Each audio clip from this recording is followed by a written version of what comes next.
నమస్తే. ఒక చిన్న మంచి మాట. ఈ రోజుల్లో చాలా మ్యారేజెస్ ఫెయిల్ అవుతున్నాయి. అరేంజ్డ్ మ్యారేజెస్ కావచ్చు, లవ్ మ్యారేజెస్ కావచ్చు, ఫెయిల్ అవ్వడం అనేది అయితే ఎక్కువ చూస్తూ ఉన్నాం.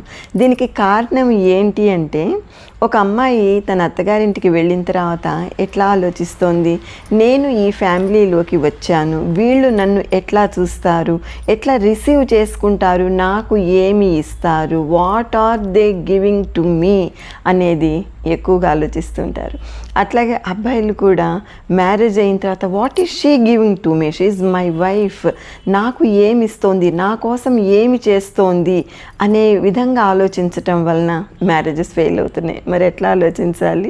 నేను ఈ ఫ్యామిలీలోకి వచ్చాను, నేను ఈ ఫ్యామిలీకి ఏమి ఇవ్వగలను, నేను ఈ ఫ్యామిలీ మెంబర్స్ని ఎట్లా చూసుకోవాలి అనే కాన్సెప్ట్ అమ్మాయికి ఉండాలి.